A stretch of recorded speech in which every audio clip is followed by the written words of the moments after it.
Pen drive ಪ್ರಕರಣದ ರೂವಾರಿ ಮಾಜಿ ಸಂಸದ ಪ್ರಜ್ವಲ್ ರೇವಣ್ಣ ಪ್ರಕರಣಕ್ಕೆ ಬಿಗ್ ಟ್ವಿಸ್ಟ್ ಸಿಕ್ಕಿದೆ. ಪ್ರಜ್ವಲ್ ಬಿಡುಗಡೆಗೊಳಿಸುವಂತೆ ಪ್ರಜ್ವಲ್ ಪರ ವಕೀಲರ ಸರ್ಕಸ್. ನಿನ್ನೆ ಕೋರ್ಟ್ಗೆ ಹಾಜರಾಗಿದ್ದ ಪೆನ್ ಡ್ರೈವ್ ಪ್ರಕರಣದ ಪ್ರಮುಖ ಆರೋಪಿ ಪ್ರಜ್ವಲ್ ರೇವಣ್ಣ.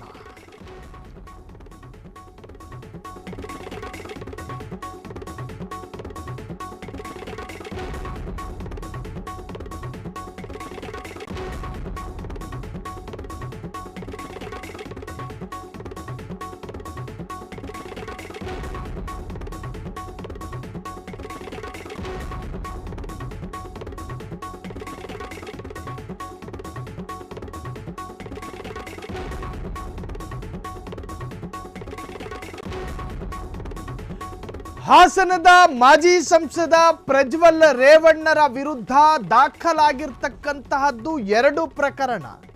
ಅದರಲ್ಲಿ ಒಂದು ಅತ್ಯಾಚಾರ ಪ್ರಕರಣವಾದರೆ ಮತ್ತೊಂದು ಹೆಣ್ಣು ಮಕ್ಕಳ ಜೊತೆ ರಾಸಲೀಲೆ ಆಡಿ ಸ್ವಯಂ ಇಚ್ಛೆಯಿಂದ ರೆಕಾರ್ಡ್ ಮಾಡಿಕೊಂಡು ವಿಕೃತ ಮೆರೆದಂತಹ ಕಾರಣಕ್ಕೆ ಆ ಪ್ರಕರಣ ಅಂದರೆ ಹೆಣ್ಣು ಮಕ್ಕಳ ಘನತೆಗೆ ಧಕ್ಕೆ ತಂದ ಪ್ರಕರಣ ದಾಖಲಾಗಿತ್ತು. ಸೊ 5-6 ತಿಂಗಳಾಯಿತು ಪರಪ್ಪನ ಅಗ್ರಹಾರದಲ್ಲೇ ಕಾಲ ಕಳೀತಿದ್ದಾರೆ ಪ್ರಜ್ವಲ್ ರೇವಣ್ಣ. ಈ ಹಿಂದೆ ಪ್ರಜ್ವಲ್ ರೇವಣ್ಣರನ್ನ ಅಥವಾ ಪ್ರಜ್ವಲ್ ರೇವಣ್ಣರ ವಿರುದ್ಧದ ಪ್ರಕರಣವನ್ನ ಖುಲಾಸೆ ಮಾಡಬೇಕು ಅಂತ ಪರ ವಕೀಲರು ಮೇಲ್ಮನವಿ ಸಲ್ಲಿಸಿದ್ರು. ಅದು ಕೂಡ ತಿರಸ್ಕಾರ ಆಗಿತ್ತು.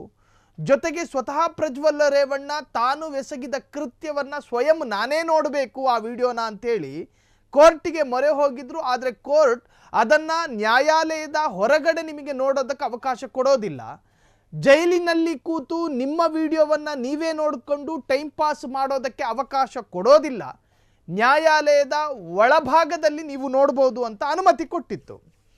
ಅದಾದ ನಂತರ ಆ ನ್ಯಾಯಾಲಯದ ಒಳಗೆ ಕೂತೆ ಪ್ರಜ್ವಲ್ ರೇವಣ್ಣ ತಮ್ಮ ಕೃತ್ಯವನ್ನು ಗಮನಿಸಿದ್ರು, ಅಂದರೆ ತಮ್ಮ ವಿಡಿಯೋವನ್ನು ನೋಡ್ಕೊಂಡಿದ್ರು.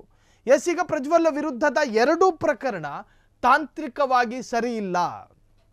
ಪ್ರಜ್ವಲ್ ವಿರುದ್ಧದ 2 ಪ್ರಕರಣದಲ್ಲಿ SIT ಅವರು ಸಂಗ್ರಹಿಸಿರ್ತಕ್ಕಂತಹ ಆ ಎವಿಡೆನ್ಸ್ಗಳಿದಾವಲ್ಲ, ಅದು ಟೆಕ್ನಿಕಲಿ ಕಾನೂನು ಬಾಹಿರವಾಗಿದ್ದು ಅಂತೇಳಿ ಪ್ರಜ್ವಲ್ ವಿರುದ್ಧದ ಪ್ರಕರಣಕ್ಕೆ ಸಂಬಂಧಪಟ್ಟ ಹಾಗೆ ಪ್ರಜ್ವಲ್ ಪರ ವಕೀಲರು ವಾದ ಮಾಡಿದ್ರು.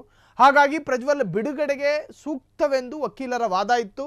ಆದರೆ ಘನ ನ್ಯಾಯಾಲಯ ಫೆಬ್ರವರಿ 21ಕ್ಕೆ ವಿಚಾರಣೆಯನ್ನು ಮುಂದೂಡಿದೆ. ಇದು ಪ್ರಜ್ವಲ್ ರೇವಣ್ಣರಿಗೆ ಫೆಬ್ರವರಿ 21ನೇ ತಾರೀಕು ನಿರ್ಣಾಯಕ ದಿನ ಆಗುತ್ತೆ. ಪ್ರಜ್ವಲ್ ರೇವಣ್ಣ ಬೆಸಗಿದ ಕೃತ್ಯ ಎಂದು ಹೇಳಲಾಗುವ ಅಶ್ಲೀಲ ವಿಡಿಯೋಗಳು, ಆ ವಿಡಿಯೋಗಳಿಗೆ ಸಂಬಂಧಪಟ್ಟ ಹಾಗೆ ಫೊರೆನ್ಸಿಕ್ ಲ್ಯಾಬ್ ಕೊಟ್ಟಂತಹ ವರದಿ, SIT ಸಲ್ಲಿಸಿರ್ತಕ್ಕಂತಹ ಚಾರ್ಜ್ ಶೀಟ್ ಎಲ್ಲದರ ವಿಚಾರಣೆ ಫೆಬ್ರವರಿ 21ಕ್ಕೆ. ಒಟ್ಟಾರೆ ಪೆನ್ ಡ್ರೈವ್ ಅಶ್ಲೀಲ ವಿಡಿಯೋ ಪ್ರಕರಣಕ್ಕೆ ಸಂಬಂಧಪಟ್ಟ ಹಾಗೆ ಮಾಜಿ ಸಂಸದ ಪ್ರಜ್ವಲ್ ರೇವಣ್ಣರಿಗೆ ಫೆಬ್ರವರಿ 21ನೇ ತಾರೀಕು ಅತ್ಯಂತ ನಿರ್ಣಾಯಕ ದಿನವಾಗಿ ಮಾರ್ಪಡಲಿದೆ.